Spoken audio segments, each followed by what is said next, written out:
Hi. My bangs are messy and that's why I'm wearing a hood like a drug dealer. So happy New Year's, guys. 2024 is finally upon us. And do y'all remember all of the memes that were like, in 2024, we're gonna have flying cars? And then it would cut to something that we do have that definitely is not flying cars. Yeah, we don't have flying cars yet. Well, okay, correction. We do, but apparently they still have to like eject wings and you still have to use it on a runway like a regular plane, which I think defeats the purpose of a flying car, because if I'm in the middle of traffic and I realize driving is not a good idea, I want to just be able to transform and levitate, like ain't nobody got time to be driving on a runway in order to get to the skies when I could just go on a plane for that. Well, whatever. We do not have flying cars, at least not on a very large scale. But that does not mean technology as a whole is not just taking over, period. We are reaching some very rapid advancements in technology and AI. Literally every ad I get on YouTube now is about using AI for something, or any ad anywhere is always about AI. Use AI to do this, use AI to do that. It's faster if you do this, it's faster if you do that, right? That's supposed to be the allure of AI and technology. Everything's supposed to be more efficient, smoother, and easier with technology. And it's kind of scary at how fast it is currently taking over everything. So I'm going to chat about a few of these fears that I have of mine. Whether they're irrational or not, doesn't matter. There's some things in technology that I want to touch on because we are in the new year and we know it's only going to get more advanced from here. Starting with the entertainment industry. There's a lot of new ways to create content, and I don't just mean like video content like this, but you can use AI to make videos, you can use AI for art, you can use AI to edit. AI in at least the internet space is very, very popular. And I wonder if it's gonna trickle down into live performances and stuff like that. You go to a concert, see your favorite celebrity or whatever. What if at one point you go there and the person you're seeing isn't real? I mean, at this point you can like digitally deepfake people, but what if AI and technology had shifted over to live entertainment to where you're not even looking at your favorite whatever in real time? That would save them so much energy, time, and money. Now, not to say this is a new idea. This has actually been done before. There's one instance where this fake K-pop band, they're not real people, they're all fictional characters, but it's a band called KDA. If you're familiar with them, they are from a game called League of Legends. I believe there are characters in it, but they're also kind of like the singers and musicians for it as well, so they make songs for the game or whatever. I don't even play League of Legends, but I've seen the numerous amount of ads we get for their music videos, and I would say it's kind of a bop. I don't know, I think they're pretty good. But they had a live concert, I forgot where, but they had a live concert for a championship or whatever. They had them on stage as AR, augmented reality. Yeah, so they used that to put on a live concert with both real singers and like the fictional KDA band, and had them on stage. Now, I don't know how it looked in real life because I wasn't there in real life, but on the videos, it looks pretty cool. There's also another instance where Nintendo had the Squid Sisters and the characters from Splatoon put on a concert, and that was actually holograms, if I'm not mistaken. They used holographic effects to make them look like they were up on stage dancing and singing. I thought it was the most hilarious thing ever because they speak gibberish. I don't think they speak an actual language, so it's just two little squid characters on stage singing gibberish, and you have this sea of people just like bopping along to it. It's adorable. I'm not making fun of it. I think it's very cute.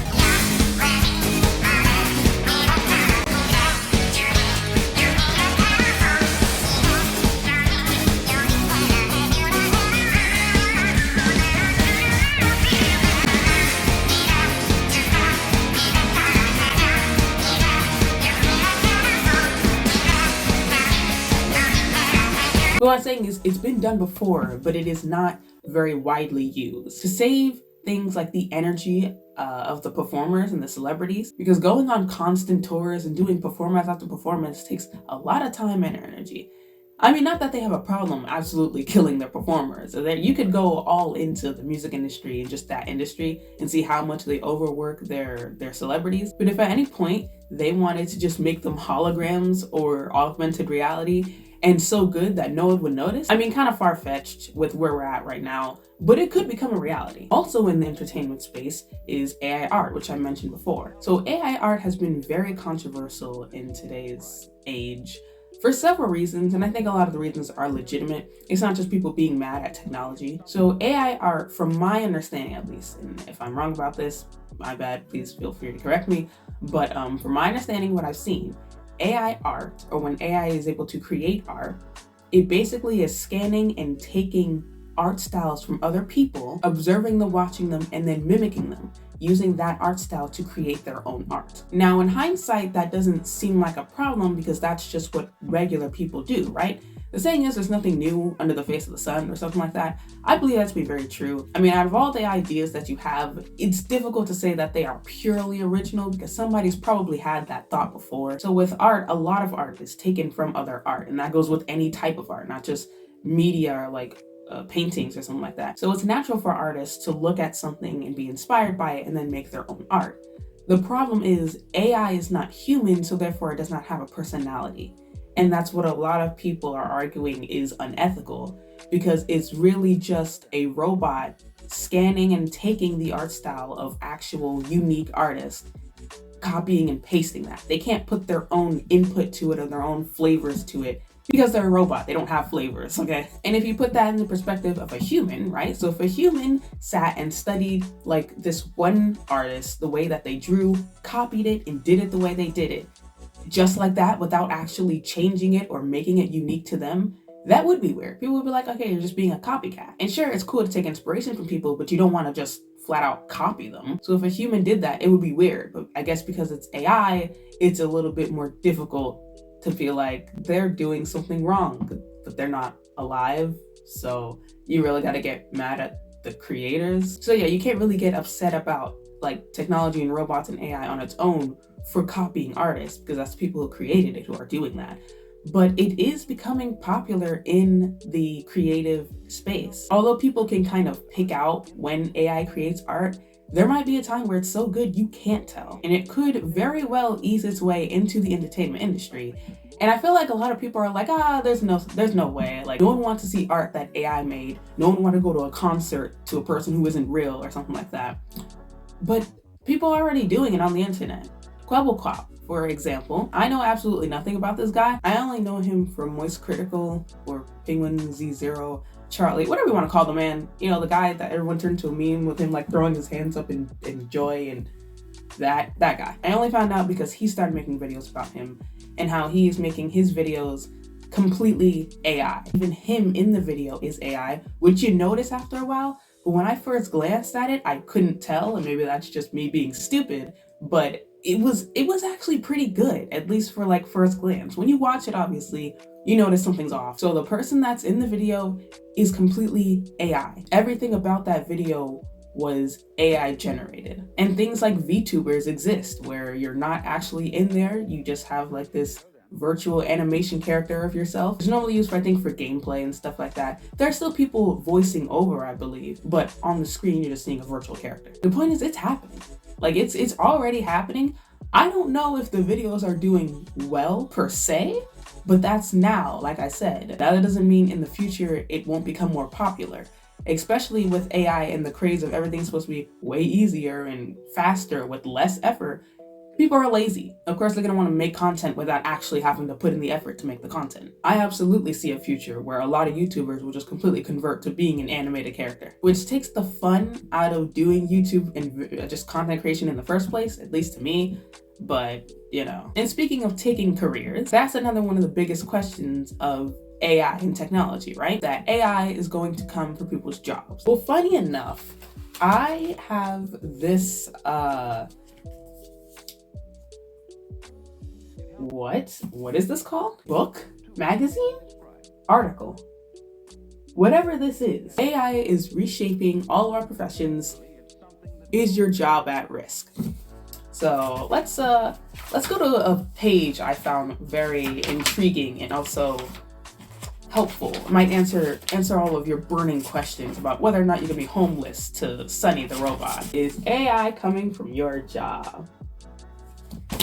Turn your books, everyone, to page 14. Okay, I'm gonna briefly go over it and what I found the most interesting. So this article is written by Lauren Commander. As Sergio Reyes, no idea who that is, builds his custom manufacturing company, artificial intelligence, AI, is a key player on his team. In fact, it's the only other player on his team. It goes on to say that Reyes wanted to go further with his marketing for his business or his company Onyx Inc. and saying that he would probably need to hire like a marketing professional, an executive assistant.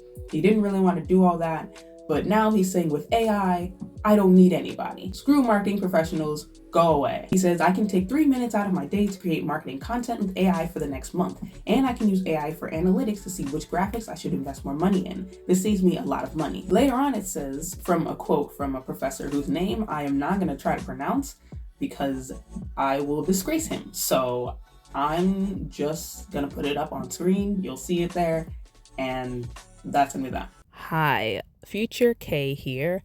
I changed my mind. I figured I am going to try and pronounce his name because I feel like it's rude not to, just because it looks a little difficult to pronounce. I tried searching him up and I can't find anything that clarifies how to say his name or anybody saying his name. So I put in Google Translate and I'm just gonna wing it, okay?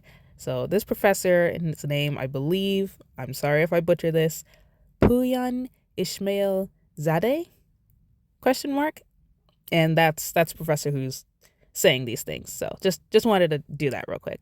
A lot of people think AI will eliminate your job, said Professor of Information Systems and Business Analytics at FIU Business, who researches and writes algorithms for AI in healthcare sector.